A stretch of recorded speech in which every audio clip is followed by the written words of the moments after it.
గంగే జమునా చైవ సరస్వతి గోదావరి నర్మదే సింధు కావేరి జలేస్మిన్ సన్నిధిం కురు. ఈ శ్లోకాన్ని చదివి మనము ప్రతిరోజు స్నానం చేయాలి. పవిత్ర నదులను కలుసుకొని ఆ నదులలో మనం చేసే నీరు ఉంటుంది కాబట్టి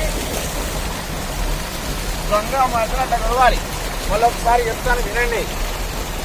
గంగే యమునా చైవ సరస్వతి గోదావరి నర్మదే సింధు కావేరి జలేస్మిన్ సన్నిధిం కురు.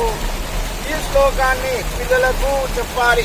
చదువుకున్న తల్లులు తండ్రులు వాళ్ళతో చిన్నప్పటి నుంచే ఈ సంస్కారాన్ని నేర్పిస్తే వాళ్ళలో బుద్ధి వికసిస్తుంది. ఆ గంగ వాళ్ళని కాపాడుతారు. అంటే పిల్లలారా సంస్కారం నేర్పాలి. ఎప్పుడైతే సంస్కారం నేర్పుతామో సమాజంలో మంచి పౌరులు తయారవుతారు. అది చిన్నప్పటి నుంచే స్టార్ట్ కావాలి. ముక్కై వంగనిది మానే వంగునా తెలుసు ఈ ఎంజాయ్లా మీరు. మరి వాడికి ఏం నేర్పకుండా వాడిని దొంగ అంటే అసలు హీరో దొంగలు వాడా? అవునండి, చిన్న పిల్లగాడు వాడు ఏముంటాడు, నువ్వు ఏది నేర్చుకుంటాడు కదా, అది సహజం కదా. మీరు పవిత్రులుగా ఉండండి.